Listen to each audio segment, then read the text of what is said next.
Oke ya, mungkin selamat pagi menjelang siang siswa SMP SMA Santo Aloysius. Ya, selamat pagi semua, selamat siang semua. Sebentar lagi, itu mungkin yang di sebelah kiri kalau misalnya boleh silakan duduk. Ya, sebentar lagi kita akan mendengarkan topik yang menarik. Ya, sengaja dari alumni kita membawa topik ini karena saya lihat juga tadi SMP, SMA selain ada yang sibuk nyanyi, tapi ada juga yang sibuk sama gadgetnya kan. Ada yang sepanjang di sini kerjanya cuman main game atau main gadget. Dan kalau buat kita yang dokter,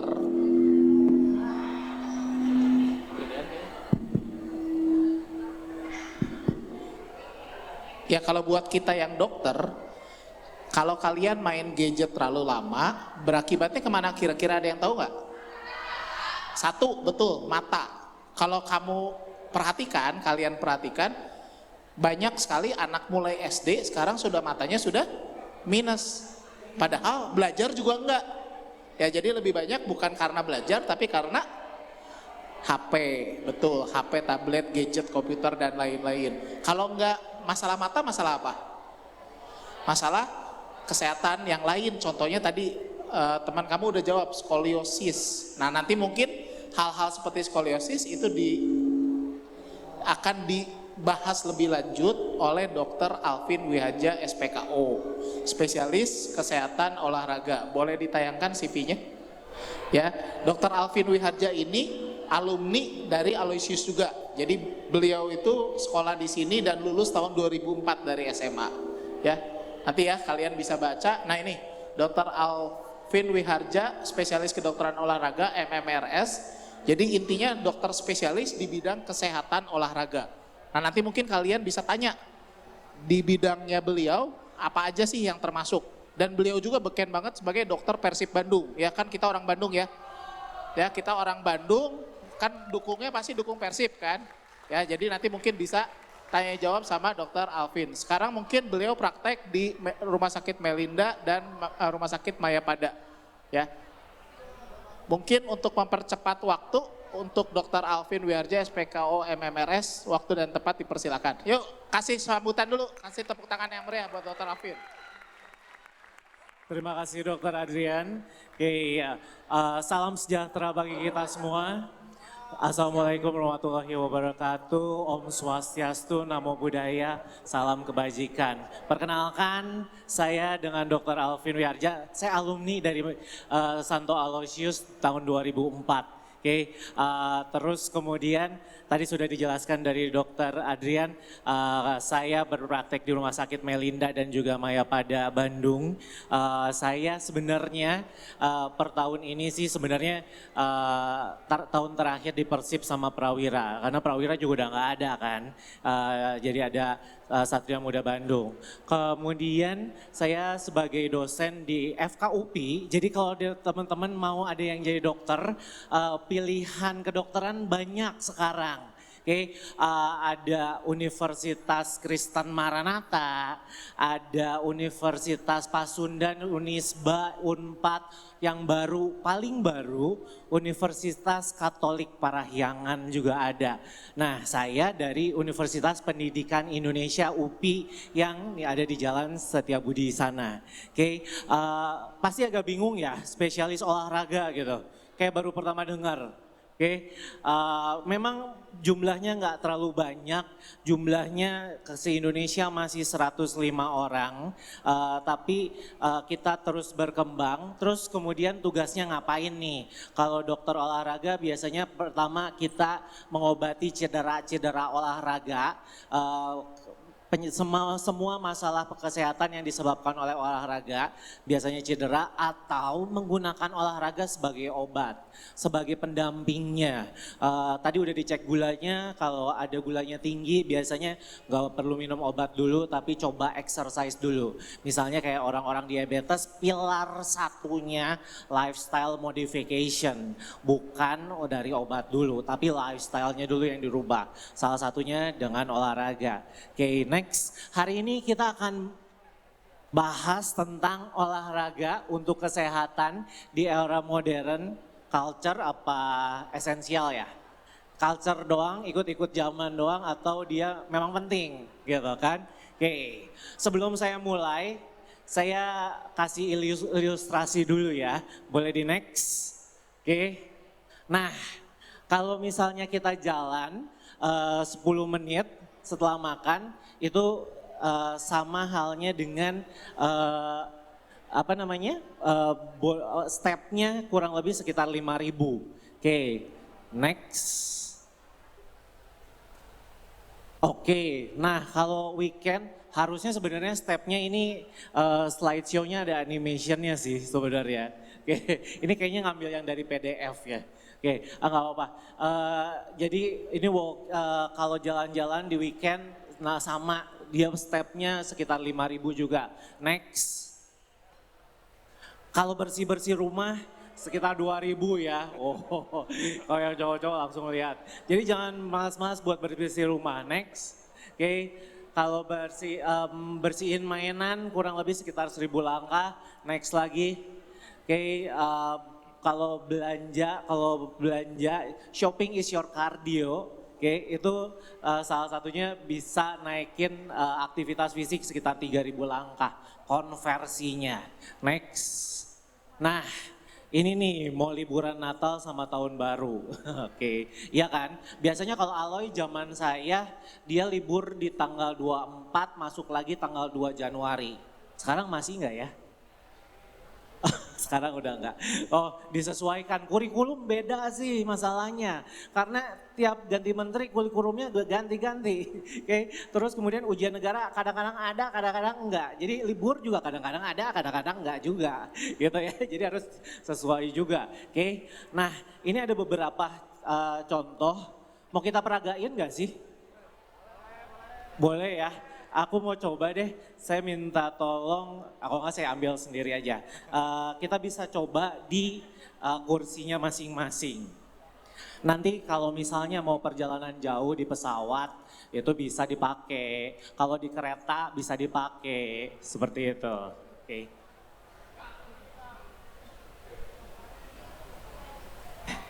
Oke, dari atas badan sampai bawah badan. Oke, elbow pump tujuannya supaya tricepsnya ketarik. Tricep tuh otot tangan bagian belakang. Jadi tangannya naikin ke atas, bareng-bareng yuk biar sebentar doang kok. Ini cuma beberapa slide. Oke, dari tangan satunya lagi pegang sikutnya, terus kemudian tarik sikutnya ke dalam. Tahan biasanya 10 sampai 15 detik. Terus kemudian nanti ulangin. Sekarang tadi tangan kiri yang di atas, tangan kanan yang di atas. Kemudian tarik lagi. That's your elbow palm. Oke, knee jerk. Knee jerk ini dia targetnya adalah untuk otot-otot tungkai bawah. Jadi kakinya ditarik supaya bokongnya ketarik, paha belakangnya ketarik juga.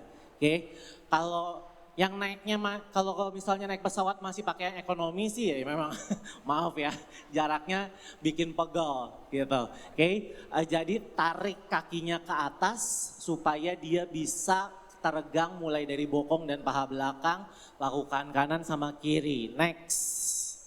Oke. Nah selanjutnya tinggal dilurusin, biasanya untuk toe toucher dia biasanya maju di depan kursi, terus kemudian fleksikan atau tekuk si pergelangan kakinya, kemudian pelan-pelan raih ujung jarinya.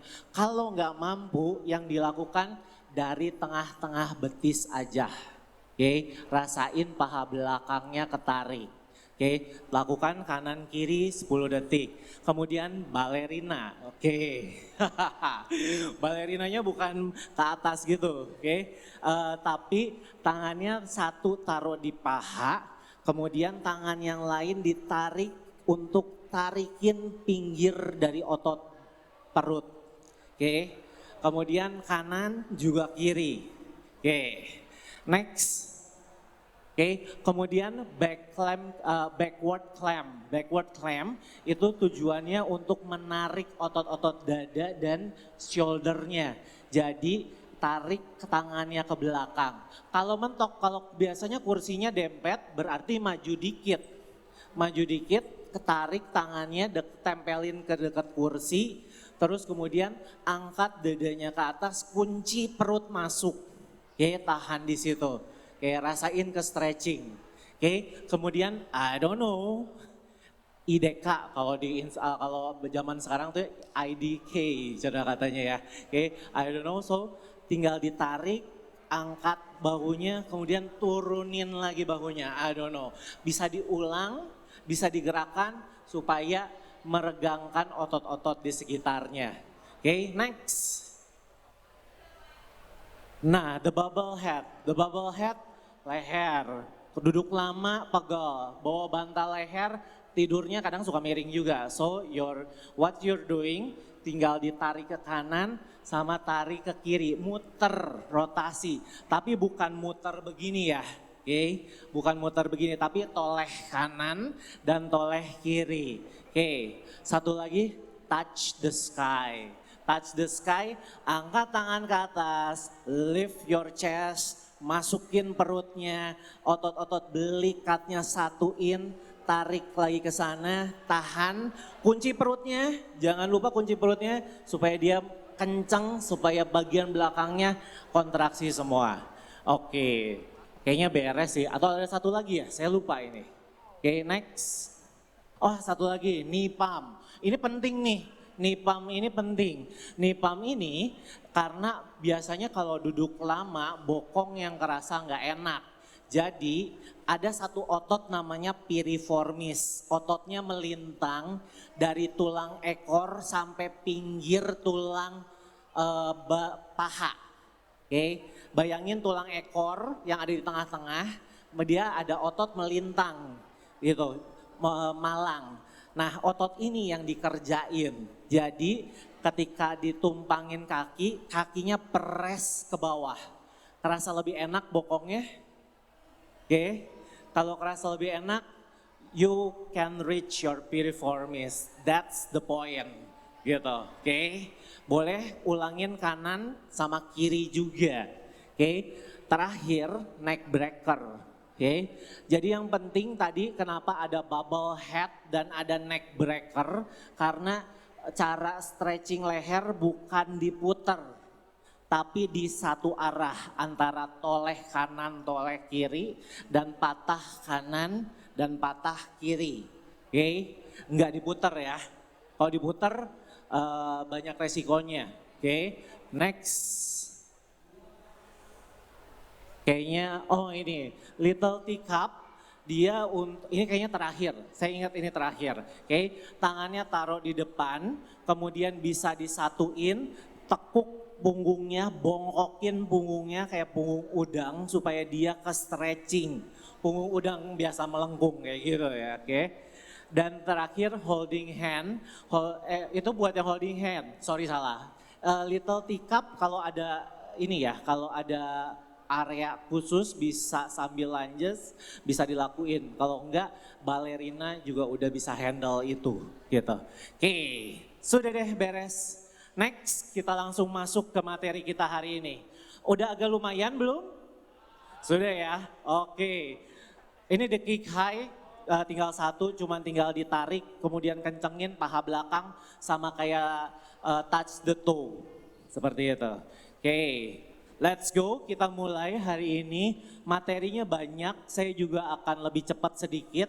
Saya akan gunakan kata-kata yang cukup gampang dimengerti oleh teman-teman supaya nyambung. Jangan sampai golongan milenial sama golongan Gen Z sama golongan baby boomer nggak nyambung. Oke, jadi saya coba pakai kata-kata yang gampang. Yuk next. Oke, nah. Ini kenapa salah satu yang jadi concern karena penyebab kematian paling besar di dunia, salah satu yang cukup mencurigakan itu cukup mencengangkan, yang nomor 4 adalah physical inactivity. Nomor satunya tetap masih tekanan darah tinggi yang bisa resiko jantung sama pembuluh darah. Jadi lifestyle modificationnya harus dibenerin, latihan fisiknya harus bagus, olahraganya harus bagus dan juga bisa tetap aktif. Oke, jadi buat kaum selonjoran, kaum rebahan katanya gitu ya. Oke, kurangin sedikit rebahannya. Surveinya ini physical inactivity ternyata punya di ranking yang cukup tinggi. Next, oke, kita punya good news nih. Ternyata good newsnya exercise bisa salah satu jawaban dari pencegahan penyakit-penyakit yang menyebabkan kematian. Kalau kita lihat fungsi dari exercise mulai dari ujung kepala yang hubungannya sama dengan brain capacity sampai dengan ujung kaki untuk melancarkan pembuluh darah dan juga gerak bahkan tidur yang lebih baik. Oke, jadi lifestyle-nya harus bagus. Kalau kata orang sekarang work-life balance, katanya work-life balance. 8 jam kerja atau sekolah, 8 jam main-main atau leisure time, 8 jam istirahat.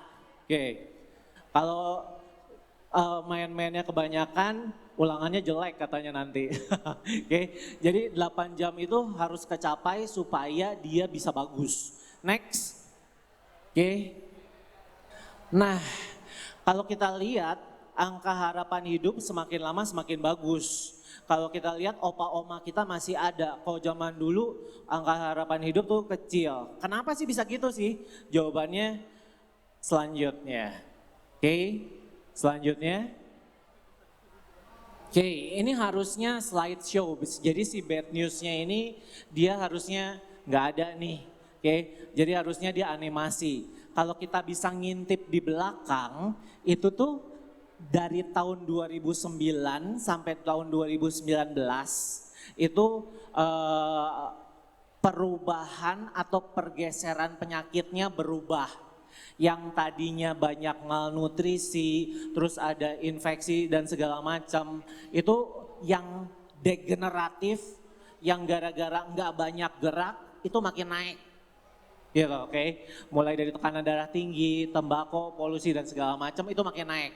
Jadi this is the bad news. Mengapa exercise sama makan juga jadi penting. Nanti ada Dokter Sheila yang jelasin tentang makan. Next, oh ada Dokter Sheila udah datang tuh di belakang, saya udah kelihatan.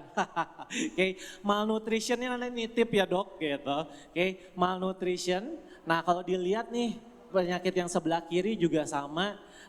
Yang regeneratif justru dia makin lama makin naik. Oke, next. Ini bakal cepat karena dia slide-nya agak sedikit panjang. Tapi olahraga juga, kebanyakan olahraga kapasitasnya nggak cukup malah jadi cedera nih. Bener nggak? Siapa yang pernah olahraga di lapangan bola terus jatuh? Ada ya? Oke, kalau enggak di lapangan basket pas lagi mau syuting keputar bahunya. Gitu, oke. Apalagi kalau tes lari sih. Tes lari dulu zaman saya tuh kalau boleh sebut ada almarhum guru kita Pak Yos gitu.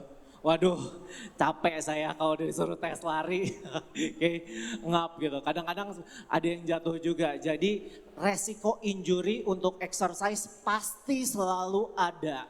Oke, nggak mungkin nggak ada, tapi kita perkecil resiko itu dengan berbagai cara yang nanti ada di belakang. Oke, next, kalau kita lihat rate injury juga sama. Nah, yang paling menyeramkan olahraga tuh ngeri-ngeri sedap loh. Oke, ngeri-ngeri sedapnya dalam artian kalau dilakukan dengan benar, that's the good news. You can get the benefit. Kalau dilakukan benar, itu benefitnya bagus banget nih. Kalau dilakukannya tidak benar, dalam artian tidak BBTT, baik, benar, teratur, terukur, itu resikonya kematian. And that's happen in the world. Dan itu terjadi di dunia. Oke, banyak juga kalau teman-teman lihat di berita tiba-tiba habis olahraga ada yang meninggal, kayak gitu kan. So, ini datanya data lama. Kalau data baru saya dituntut nih. Oke, lebih baik data lama dulu. Oke, data lama kita lihat ada di beberapa death case yang terjadi di Indonesia. Oke, itu yang menyebabkan olahraga harus benar-benar baik, harus terukur dan bisa dilakukan dengan aman. Next, penyebabnya apa? Biasanya kadang-kadang adalah penyakit jantung. Itu makanya kenapa screening utama yang nomor satu adalah screening jantungnya dulu. Karena kayaknya di sini ada EKG. Paling simple itu adalah EKG atau rekam jantung yang ada di boot di tengah-tengah sana. Apalagi kalau mau olahraganya intensitasnya tinggi. Kalau intensitasnya rendah, it's okay. Kalau olahraganya tingkat tinggi, cek dulu sebenarnya. Next. Ini cuman beberapa evidence aja. Berikutnya ini evidence kira-kira kenapa jantung jadi penting. Selanjutnya 3 slide selanjutnya kayaknya akan lebih cepat ini. Oke, next lagi. Ini kausisnya kalau dilihat dari research yang warnanya besar itu berhubungan dengan penyakit jantung sebenarnya itu. Next. Oke, sama ini juga salah satu penyebabnya.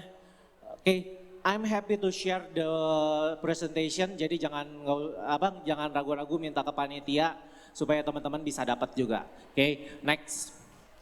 Nah, aman nggak sih sebenarnya olahraga? Dari tadi udah dikasih tahu manfaatnya sama udah ditakut-takutin juga gitu. Oke, jawabannya olahraga tergolong aman. Oke, meningkatnya resiko kematian akibat serangan jantung itu biasanya karena aktivitasnya berat. Gara-gara olahraganya 3T. Bukan 3T yang terpencil ya, tapi too much, too fast, too soon. Biasanya itu, oke. Too much dalam artian kebanyakan nih, mau sekali olahraga lagi semangat, 3 jam sekaligus. Too fast, ngejar nih minggu depan mau MG katanya. Jadi terus-terusan latihan tiap hari, sehari 3 jam terus diulang tuh tiap hari terus, jadi too fast banget ya. Oke, terus kemudian too fast, too much, too soon. Too soon tuh dalam artian MG-nya minggu depan, latihannya baru 2 minggu.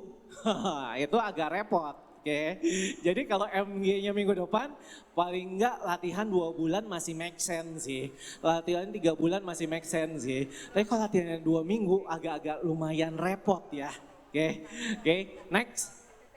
Nah, setelah melihat itu ternyata umumnya latihan yang menyebabkan latihan itu tidak menyebabkan penyakit jantung kalau dilakukan benar. Justru manfaatnya akan sangat banyak dan resikonya akan sangat rendah. Nah, yang harus dilakukan yaitu cek lagi. Next. Oke. Nah, apa yang dilakukan kalau di kita nih di kedokteran olahraga, itu yang kita lakukan adalah pre-participation examination, kayak MCU, kayak medical check up. Tapi kita lihat riwayat kesehatan, kemudian resikonya ditentukan dan juga kita rujuk kalau perlu, kalau ada kelainan-kelainan yang ditemukan. Next, oke. Nah, so you gotta be trained smart. Kita belajar dari pandemi, kita belajar dari, ini anak-anak pandemi semua kan ya, dapat apa namanya, dapat ini kan, dapat apa sosial, aduh lupa saya. Iya PSBB dan segala macam itu ya, oke. Jarak sosialnya, jadi banyak karantin. Kalau di Singapura tuh disebutnya circuit breaker sih, jadi lebih gampang ngomongnya. Kalau di Indonesia panjang banget, jadi saya sering lupa tuh. Circuit breaker dapat kan ya, oke. Nah circuit breaker dapat, kita belajar dari situ banyak. Karena dalam fase yang nggak terlalu banyak waktu harus mondar-mandir, transportasi, punya waktu luang supaya olahraga bisa dilakuin, olahraga juga buat ningkatin imunitas tubuh. Jadi biasanya kalau yang pertama ini memang diambilnya dari pandemi. Jadi olahraganya nggak boleh bergerombol. Tapi yang pasti lakukan olahraganya nggak boleh terlalu berat, tapi bertahap supaya dia naik. Terus yang paling penting kalau sakit jangan olahraga. Kalau masih sumeng-sumeng, kalau masih hareeng gitu, olahraga boleh ya. Oke, tapi kalau udah di atas 37,5 derajat Celcius, jangan olahraga ya. Karena justru memperberat kondisi suhu tubuhnya. Kalau lagi demam tuh nggak boleh. Jadi taunya gimana? Pakai termometer tembak aja atau termometer yang biasa gitu. Tapi kalau badannya lagi nggak enak sedikit gitu, ya udah olahragain aja. Siapa tahu adrenalinnya atau endorfinnya bikin oke sehingga badan jadi lebih seger gitu. Oke. Jadi yang paling bawah ketika demam atau sakit itu olahraganya berhenti. Taunya dari mana? Dari tanda-tanda vitalnya yang paling gampang adalah suhu. Kalau suhunya di atas 37,5, stop your exercise, find your medical service. Thank you, selanjutnya. Oke. Nah, jangan lupa selalu patokannya olahraga ditargetin 150 sampai 300 menit per minggunya dengan patokan 3 sampai 5 kali. Jangan lupa tambahin yang 100 sampai 300 itu kardio. Tambahin strength training, latihan kekuatan otot itu dua kali per minggu. Dan kalau baru mulai, boleh mulai sekitar 2 menit, 10 menit. Karena kadang-kadang menurut penelitian olahraga tuh boleh dipecah-pecah. Jadi kalau waktunya sibuk nih, masuk masih setengah 7 pagi nggak ya? Masih ya? Oh ternyata belum berubah. Zaman saya masuk setengah 7 pagi juga. Oke, masuk udah pagi-pagi udah nggak mungkin. Karena baru bangun tidur, kadang-kadang di kendaraan juga masih sambil ngantuk-ngantuk sambil tidur gitu kan. Oke, jadi boleh dipotong-potong 10 menit, 10 menit, 10 menit gitu katanya. Karena dengan 10 menit, 10 menit yang diakumulasikan jadi 30 menit itu efek untuk penurunan resiko penyakit jantung juga masih didapatkan. Jadi hashtagnya mulai dulu aja. Bukan kabur dulu aja gitu ya. Mulai dulu aja gitu. Oke, next. Nah, ini beberapa yang kita sebut sebagai training respon. Makin lama olahraga makin gampang, iya nggak? Kalau dilakukan berkali-kali. Itu karena ada proses adaptasinya. Oke, itu yang harus dilakukan. Kalau kebetulan saya sebelum saya sibuk prakteknya, saya suka ikut kelas yoganya Ko Iwan yang baju tengah. Oke, kalau di awal-awal gue setengah mati kok. udah pengen udahan itu kayaknya. Oke, tapi makin lama, oh kok makin gampang ya, makin oke ya. Karena ada proses adaptasi threshold ini. Jadi tubuh akan merespon dengan bertambahnya beban latihan, dia akan terus naik sampai patokan yang paling tinggi. Kalau dia udah nggak mampu, itu dia bakal turun karena dia bakal udah kecapean gitu. Jadi sebenarnya olahraga yang paling bagus itu sampai di puncak tapi nggak ngelebihin puncaknya. Jadi besoknya nggak sakit-sakit badan. Kalau besoknya sakit-sakit badan berarti kebanyakan sebenarnya itu. Next, oke. Nah, overtraining. Tanda-tandanya overtraining gimana nih? Kalau kebanyakan, kalau overtraining yang udah pasti semua badan jadi nggak bener. Mulai dari heart rate-nya, kalau atlet-atlet biasanya saya suruh cek tekanan nadi setiap bangun tidur. Kalau hari itu tekanan nadinya lagi tinggi, tekanan nadi itu yang denyut jantung di sini, di dekat bawahnya jempol, tulang radius, ditekan itu dia bisa ada dut gitu ya. Itu dicek kalau dia naik hari itu nadinya berarti hari itu you are not okay. Lagi nggak oke nih hari ini.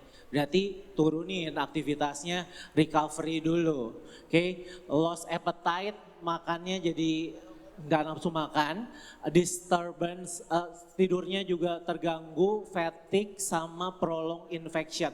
Prolonged infection biasanya bapilnya keluar, batuk piluknya keluar, sakit tenggorokannya keluar, gara-gara latihannya diforsir. Kalau udah kayak gitu berarti latihannya kebanyakan. Apalagi kalau ada ulangan besok. Itu lebih gawat lagi. Jadi istirahat aja.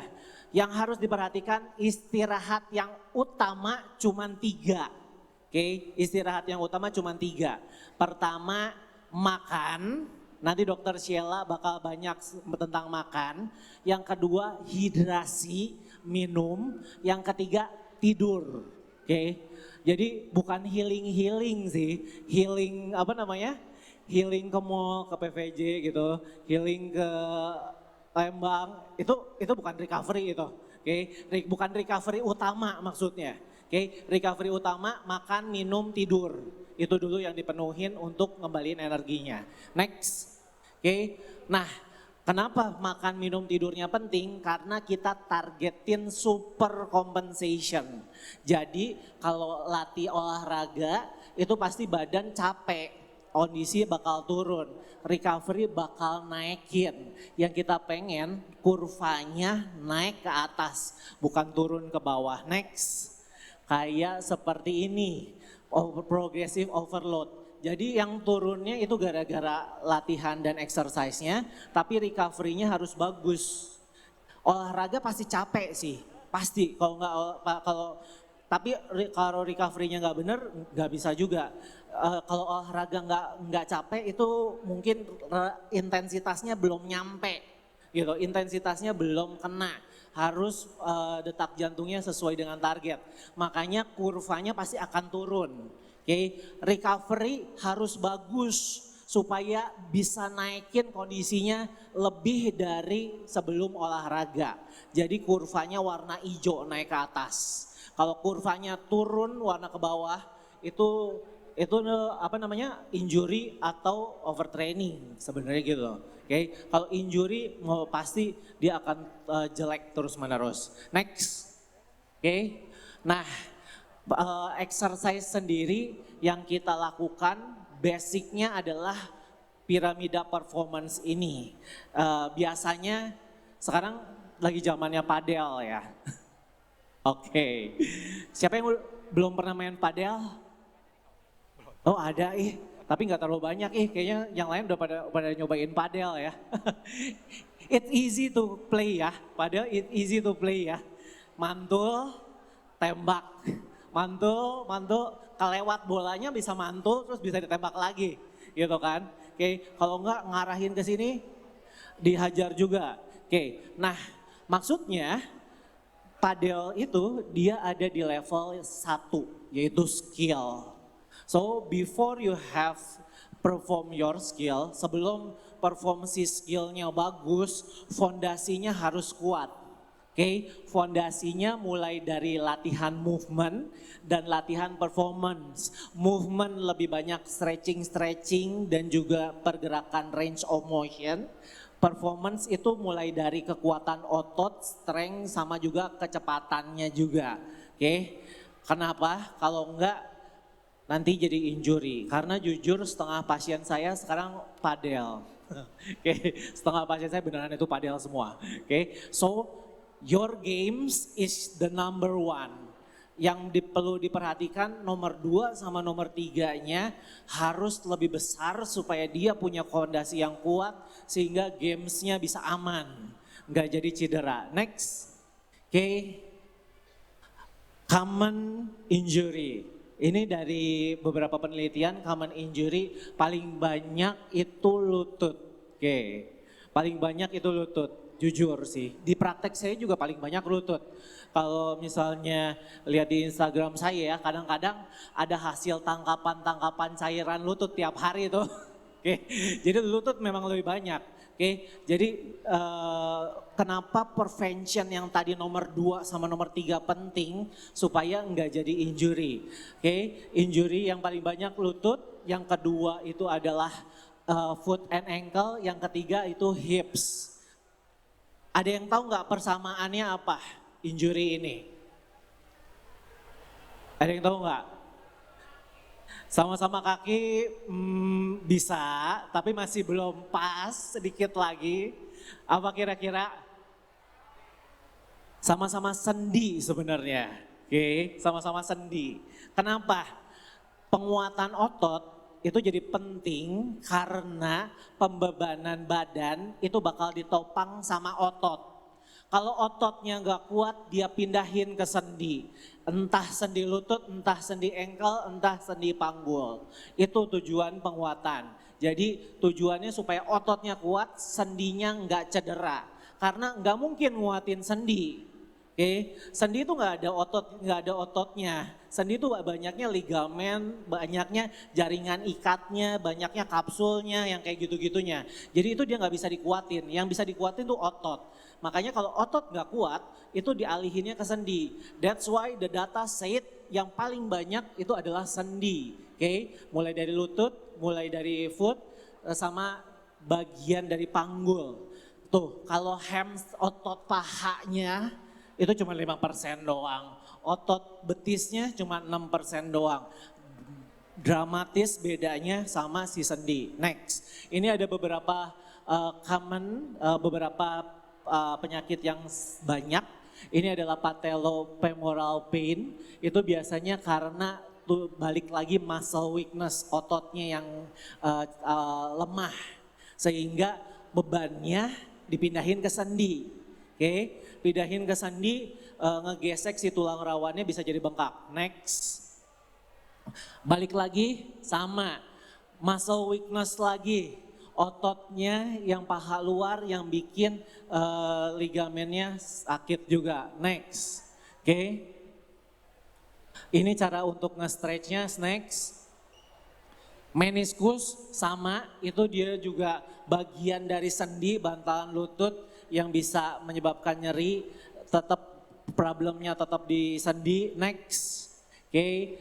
Tendon Achilles bagian urat dari paha, ini yang biasanya suka meradang, letaknya biasanya di belakang ankle, itu yang kadang-kadang suka sakit, biasanya karena otot betisnya yang biasanya overuse atau weak. Oke, next. Oke, ankle sprain, kalau ototnya nggak kuat, sendinya bisa kena. Ini salah satu sendi yang paling sering, yaitu ankle ligament yang paling depan, ATFL, PTFL, sama calcaneofibular. Oke, next. Oke, aku cepat aja ya. Oke, so identify your injury itu jadi penting. Mulai dari latihan yang too fast, too much, too soon, exercise training, terus kemudian lantainya. Ini salah satu banyak faktor yang menyebabkan injury itu ada. Ada yang bisa dimodifikasi, ada yang nggak bisa. Kalau nggak bisa, mau nggak mau harus dikuatkan yang bisa dikerjain. Next. Nah, recovery penting. Oke, recovery training yang sebelumnya disebutkan, training pasti bikin tubuh jadi down, tapi kita pengen trainingnya bisa recovery-nya bisa naikin kondisi badannya ke semula. Oke, dan bisa dipercepat. Asal syaratnya 1, 3-nya yang tadi harus dipenuhin. Makan, minum, tidurnya dipenuhin, tambahin yang selanjutnya. Next. Oke. Nah, recovery strateginya dari massage, stretching, good nutrition, swimming, relaxation itu akan mempercepat ke kurva yang tadi sebelah kirinya lebih cepat. Next. Oke. Next. Nah, kalau ada cedera olahraga diapain nih gitu kan. Ada UKS nggak ya sekarang? Atau ada palang merah? Kayaknya ada palang merah ya, ada UKS ya. Oke, so dari teman-teman UKS, oh ya, ada program dari Kemendikbud mulai dari 2024, kebetulan itu rekan sejawat saya, Dr. Alif SPOT, dia yang memprakarsai UKS, program UKS, jadi dokter cilik. Oke, program dokter cilik, siapa tahu nanti bisa ikut program Kemendikbud itu. Oke, itu tujuannya supaya bisa menangani fase awalnya. Fase awalnya, jadi jangan sampai salah. Sampai salah tuh masalahnya sekarang yang problem adalah sosial media sih. apa-apa direkam, apa-apa jadi viral gitu katanya. Jadi mengedukasi tata cara yang baik itu akan jadi sangat penting. Oke, cedera ada 2 macam cedera. Next, oke, cedera akut dan juga cedera kronis. Oke, cederanya tanda-tandanya seperti ini. Kalau akut nyerinya nyeri hebat. Kalau kronis biasanya nyerinya tumpul. Jadi udah setengah jam olahraga baru kerasa sakit, bukan tiba-tiba sakit. Oke, next. Oke, nah biasanya yang kena sistem muskuloskeletal atau jaringan lunak atau jaringan kerasnya. Next. Oke, di sini cederanya banyak macamnya. Next. Oke, yang paling penting next aja, ini juga cuman masukan. Yang paling penting ini, oke, nggak ada ketok magic, nggak ada tukang urut yang bisa benerin tulang, nggak ada, saya nggak mau nyebut yang Bandung, saya nyebut yang Jakarta aja ya. Haji Naim kalau di Jakarta teh, gitu. Kalau di Bandung saya nggak mau nyebut Kalau di Jakarta Haji Naim, dulu masanya pas lagi pendidikan di Jakarta, pasien Haji Naim banyak banget tuh. Katanya, engkelnya geser dibenerin, masuk diketok magic terus jalan lagi pulang. Enggak, oke. Kalau ada cedera, itu pasti akan lewat proses ini. Ini adalah proses recovery-nya, oke. Ada fase akut, fase regeneratif, remodeling. Enggak ada yang instan. Sama kayak otot. Gak mungkin latihan hari ini besok otot jadi, kagak mungkin tuh. Kalau ada saya juga mau sih sebenarnya gitu. Dan gak ada obat yang bikin otot juga jadi, oke? Gak ada obat yang diminum atau disuntik terus besok ototnya jadi, kagak ada. Harus pakai latihan, oke? Next, nah yang harus dilakukan itu biasanya nanti ada yang bengkak, lama-lama jadi bagus. Ada yang injury, lama-lama jadi remodeling. Jadi lebih menyerupai struktur awal. Walaupun kadang-kadang suka ada sisanya. Next. Oke, ini sama. Ini gambaran PA. Kalau jadi dokter yang pengen lihat mikroskop, namanya dokter patologi anatomi. Kerjaannya ngeliatin bintik-bintik merah. Oke, nanti kalau masuk ke fakultas kedokteran, kerja ada satu stase ngeliatin bintik-bintik merah sampai pusing. Bintik merahnya geser dikit, namanya biasa beda dikit. Saya udah pusing banget kalau dapet kayak gitu. Oke. Nanti itu bakal ngeliat yang bintik-bintik merah kayak gini nih, gitu. Oke, bintik-bintik merah ini adalah bagaimana kita ngelihat struktur yang bagus sampai struktur yang cedera sampai dia perbaikan. Itu bisa dilihat, tapi ngelihatnya harus punya nalar dan abstrak yang bagus. Sama kayak ngelihat MRI, USG tepatnya. Kalau ngelihat USG, kadang-kadang kalau nggak kelihatan ya USG itu kayak garis-garis doang, putih, hitam, udah bingung aja. Padahal itu ada sebenarnya. Itu makanya kenapa harus dipelajari lebih baik supaya daya pikirnya dapat. Oke. Kalau di pendidikan itu namanya taksonomi Bloom. Oke, taksonomi Bloom. Oke, di pendidikan kebetulan saya dosen di UPI, Dr. Sheila dosen di Maranatha. Oke, level 1-nya hafalan, ngapalin tuh yang kayak gitu-gitu. Level 2-nya biasanya praktekin. Yang kita mau karena ini dokter, levelnya harus level 6 sampai create. Bisa tahu sampai akhir ini kenapa gitu. Oke, itu titipan buat senior guru yang ada di belakang. Taksonomi Bloom-nya targetin. Walaupun kita sadar Indonesia levelnya masih 1 atau 2 sih. Jadi kita harus pacu lebih kencang lagi supaya level taksonomi Bloom-nya 6. Oke, next. Oke, penanganan pertamanya teman-teman UKS, kalau ada cedera bukan kram, yang dipakai adalah kompres es. Oke, kompres dingin. Jangan klor etil.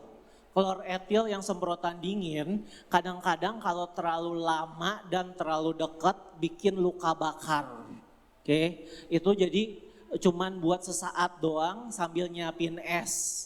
Yang penting esnya sebenarnya itu. Jadi metodenya banyak. Kalau baca di internet metodenya banyak.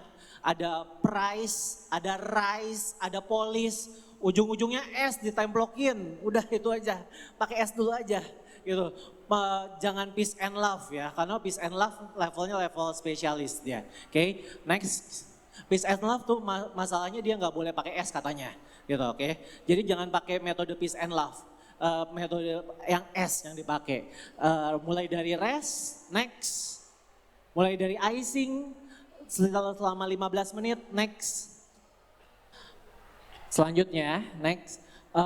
Nah ini tujuannya untuk ngurangin si nyeri dan juga sirkulasinya bisa jadi lebih bantu kempesin yang bengkak. Oke, next.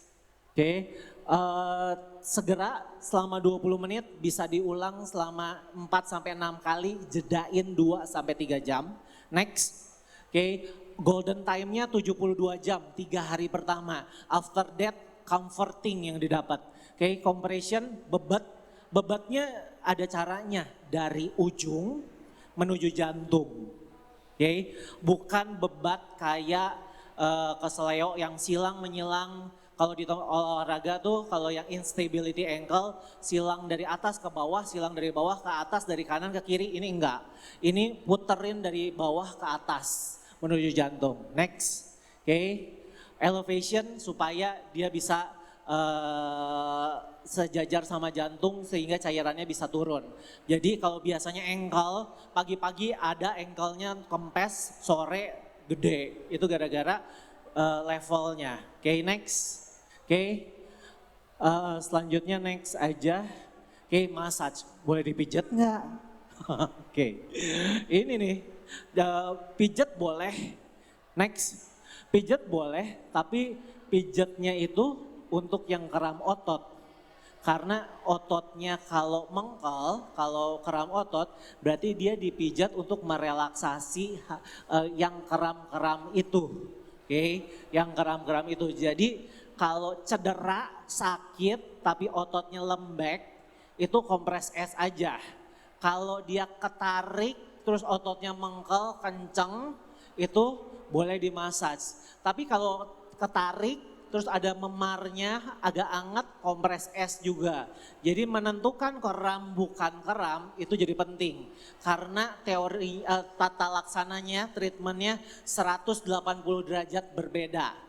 Yang kram nggak boleh didinginin, yang cedera nggak boleh dipanasin. Jadi kram harus dipanasin, boleh pakai mentol-mentol sambil dirilis ototnya, yang itu harus di es, yang cedera. Next, oke. Hindari kompres es tuh nomor 1. Regang sampai maksimal, cairan masuk, minum. Makanya ini kayaknya kurang minum. Pintu masuk, cedera akibat panas 1. Oke, dehidrasi. Oke, minumnya harus cukup. Nanti tanya ke dokter Ciela, minum yang cukup kayak gimana? Gitu, oke. Next. Oke. Nah, postural nih, titipan nih. Oke, titipan. Postural ini bukan buat ngolok-ngolokin orang, bukan buat bullying, gitu ya. Oke, bukan bullying. Titipan saya cuma satu sih, bukan bullying sih. Nanti masalahnya kalau udah diajarin postural terus posturnya jelek, ini ada Hunchback of Notre Dame, kayaknya angkatan itu kayaknya ngerti angkatan kita ya, milenial ya.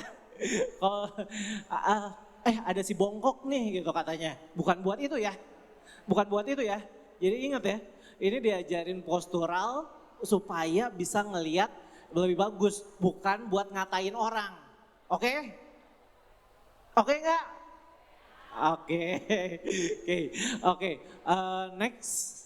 Nah, postural ini yang paling gampang kita pakai New York Posture Rating Scale. Jadi biasanya ada orang kita lihat dari belakang. Yang paling benar biasanya kita punya kotak-kotak kayak gitu. Kotak-kotaknya tuh 5 kali 5. 5 cm kali 5 cm. Ngeprint aja boleh kok. Ngeprint aja gampang. Setelah itu ini cuman buat screening awal karena dia sangat subjektif. Orang yang terbiasa akan punya presisi penilaian yang lebih bagus. Kalau nggak terbiasa bingung, susah nilainya. Oke, biasanya kalau kita ngelihat nih yang kanan nih, ada contohnya nih kebenaran nih. Oke, nomor 1-nya kepalanya lurus nggak? Nomor satunya dikasih nilai berapa nih kira-kira? 5 ya. Oke, 5 ya. Oke. Nah, nomor 2-nya nilainya berapa? Sebenarnya 3 sih, nggak ada 0 ya. Oke, 3. Oke, karena dia nggak kelihatan ya, karena ada kotak-kotak di belakangnya. Jadi ada kotak yang lebih turun sedikit di bahu sebelah kirinya dia. Oke, bahu kanannya dia akan naik. Terus kemudian tulangnya, tulang belakangnya biasanya kita minta dia untuk buka baju. Karena ini buat dipublish di sini nanti saya kena LSM nih. LSM lembaga survei sih. Karena harus disensor. Jadi terpaksa kita analogikan ini dia bagus. Oke, sama. Nah, lihat sampai level hipsnya juga bagus atau enggak, kakinya juga bagus. Jadi yang bisa kenilai di sini yang nomor 2. Setuju? Yaitu nomornya jadi 3. Oke. Ibu Bapak Guru, saya titip pemeriksaan ini bukan untuk bullying. Nanti jangan bilang ada yang bongkok, ada yang apa. Kita nggak mau, ini untuk screening awal, untuk pengetahuan. It's a good thing to know, tapi bukan untuk bullying. I'm back to that again. Oke, next. Ini yang paling penting, karena dilihat dari samping. Oke, dilihat dari samping, jangan sampai ada hunchback-nya, ada trunk disordernya, itu bikin, si bongkok lagi datang nih, si bongkok nih lagi gitu, jangan ya. Oke, no for that. Oke, kita sama, walaupun warna kulit beda, darah kita tetap merah. Tanah air kita tetap sama, masih cinta merah putih juga. Oke, kita biasanya akan lihat dari sisi samping, mulai dari kepala, dada, bahu, upper back. Upper back itu bagian yang biasanya di sini. Oke, terang, terus kemudian abdominal dan juga lower back-nya juga. Seperti ini, oke. Itu mungkin tambahan dari saya, beberapa penerapannya itu akan gampang, bisa jadi studi-studi pengabdian masyarakat. Siapa tahu bisa jadi ide pengabdian masyarakat untuk melihat dan juga bisa untuk penelitian. Demikian penyampaian saya pada hari ini. Salam sejahtera bagi kita semua. Wassalamualaikum warahmatullahi wabarakatuh. Om Santi Santi Santi Om. Saya kembalikan ke moderator. Tepuk tangannya kurang keras dong untuk Dr. Alvin Wiharja.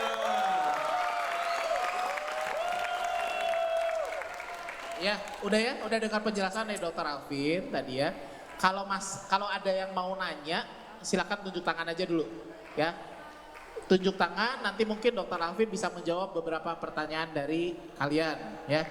Oke, ada yang mau bertanya? Baru 1 orang ya? Ya, silakan.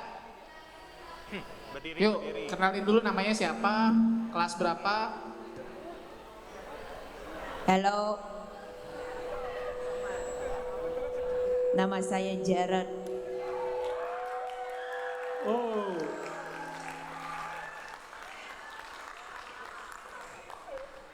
Waktu hari minggu terakhir kayak Sabtu dan Minggu itu kita berjalan-jalan. Kita berjalan-jalan di IKEA, itu jalannya banyak, tapi waktu selesai ke IKEA berjalan-jalan dan ke rumah, waktu aku tidur itu kalau aku bangun kakinya kayak diputarin, kayak kaki aku kesemutannya kayak diputarin, itunya keras banget, sakit. Ini sudah terjadi 2 kali, aku gak tahu kenapa. Itu pertanyaannya? Ya, kenapa kaki aku diputar kayak black hole. Oke. Terima kasih. Cek.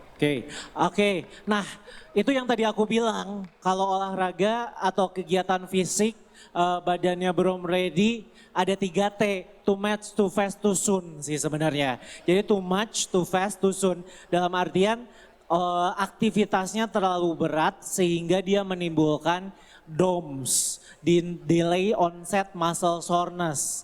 Kalau orang zaman dulu bilangnya gara-gara penumpukan asam laktat, tapi sekarang bukan sih. Dulu bilangnya gara-gara asam laktat tuh selalu jadi kambing hitam gitu, oke. Sebenarnya itu karena mikro tearsnya dari otot. Jadi ada otot-otot yang ketarik. Otot untuk membesar, untuk bisa kuat, dia perlu dirusak dalam tanda kutip dengan latihan. Setelah itu recovery jadi penting supaya dia kurvanya naik. Nah mungkin pagi-paginya itu karena kemarinnya aktivitasnya terlalu berat untuk Ade. Jadi sehingga besoknya baru kerasa karena proses inflamasinya masih berjalan. Si mikrotears itu masih ada. Biasanya dia kalau skala nyerinya nggak terlalu tinggi, dia bisa direcoverikan dengan baik dengan mengkompres es, menggunakan compression garment. Jadi kaos kaki yang mungkin lebih kencang, terus sambil digerakkan bertahap tapi jangan diaktivitasin berat lagi. Oke, kalau dia nggak beres-beres dan ternyata ada merah panas, mending bawa ke dokter karena mungkin itu ada resiko cedera. Tapi kalau tertangani di dalam 1 hari atau 2 hari, it's your DOMS, delayed onset muscle soreness. Oke, release. Oke, it's okay. Oke, mungkin ada lagi dari teman-teman. Oh, ada di sisi sebelah kanan, boleh dibantu.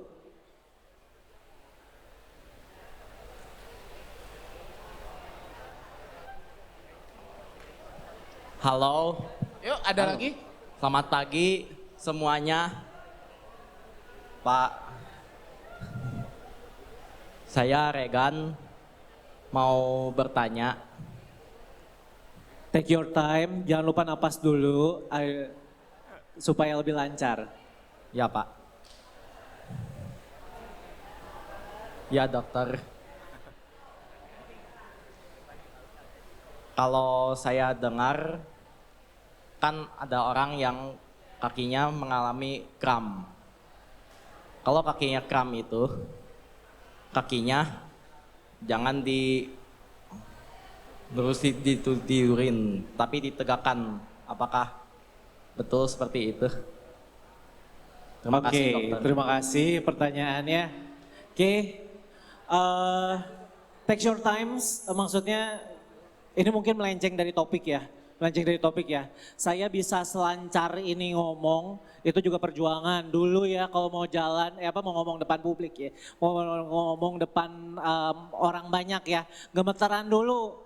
Yang ada ngomong-ngomong apa tuh kadang-kadang udah hilang duluan nih. Oke, jadi biasanya saya bakal tarik nafas panjang, buang nafas, kemudian lakukan apa yang bisa buat menenangkan. Oke, chanting sih biasanya saya. Oke, chantingnya ada. Oke, itu benar yang tadi gambar itu ada yang gambar orang kram, itu ototnya memang dibikin jadi panjang atau lengthening dengan cara kalau masuk ke kedokteran nanti belajar yang namanya origo insertio, pangkalnya otot sama ujungnya otot. Jadi ujungnya otot yang kita gerakin supaya memperpanjang otot itu supaya nggak kram sebenarnya itu.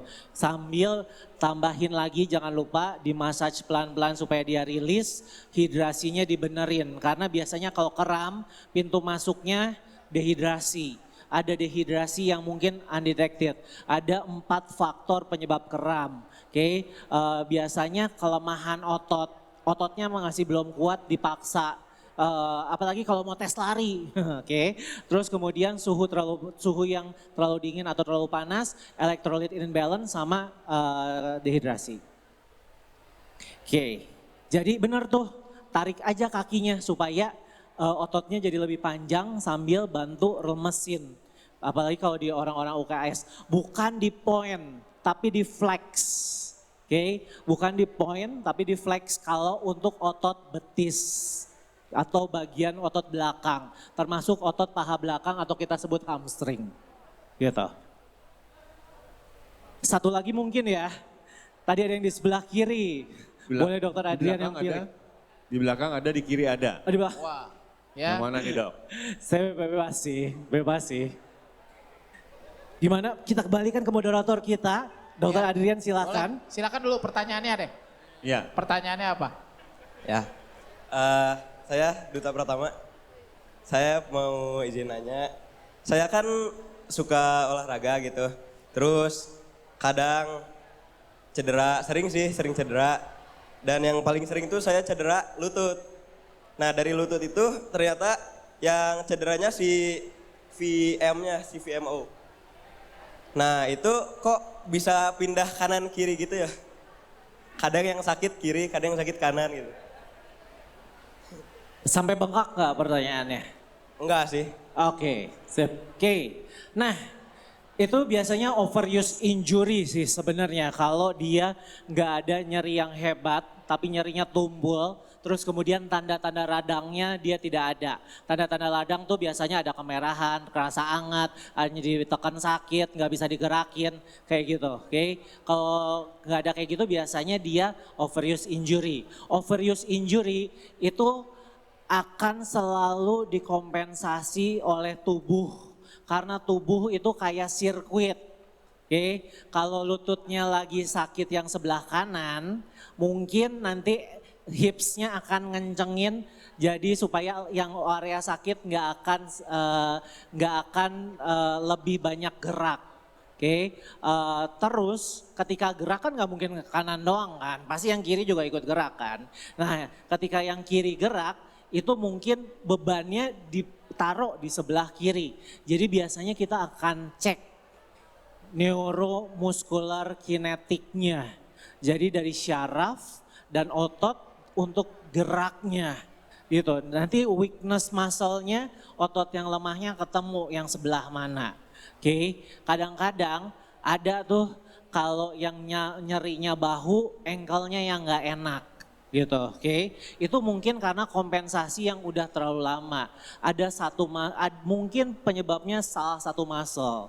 Oke, makanya kenapa pergilah ke yang profesional supaya bisa ngedetect the weakness. The weakness itu yang harus dicari tahu. Tapi kalau pertanyaan yang tadi kenapa bisa ke kanan sama ke kiri, itu jawabannya karena kompensasi badan, sistem sirkuit badan, gitu. Satu rangkaian, oke? Sama kayak praktikum fisika SMP ya ini ya, oke?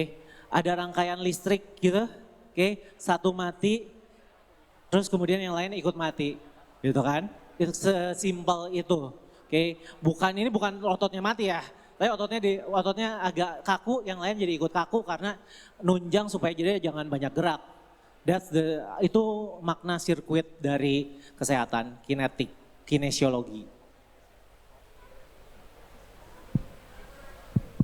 Mungkin mengingat waktu, mungkin Dokter Alvinnya harus pamit juga, beliaunya harus praktek lagi. Sekali lagi coba berikan tepuk tangan yang paling meriah untuk Dokter Alvin ya. Dok, dulu tuh saya ingat sih, kalau di Alo itu ada yel-yelnya sih. Masih ada nggak ya? Nggak tahu, masih ada nggak? Masih ada. Kalau saya nggak salah ya, tolong ya dibenerin kalau saya salah. Kalau masih ada ya Bu? Nah, masih ada. Mungkin Dokter Alvinnya pengen dengar lagi juga. Saya juga pengen dengar sih, udah Saya lama juga nggak udah dengar. lama. Mungkin boleh berdiri semua. We are TOP ya, we are TOP kan?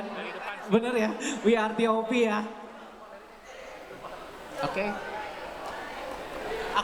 Saya lupa terakhirnya, saya ingat we are TOP-nya. Oke, siap. Oke, kita mulai. 1, 2, 3. We are TOP, set our shoes, oke. TOP, set our shoes, oke. Itu yang saya ingat. Terima kasih semuanya. Sampai jumpa di lain kesempatan, di lain tempat, tapi jangan di rumah sakit. Ya, terima kasih Dokter Alvin. Ya.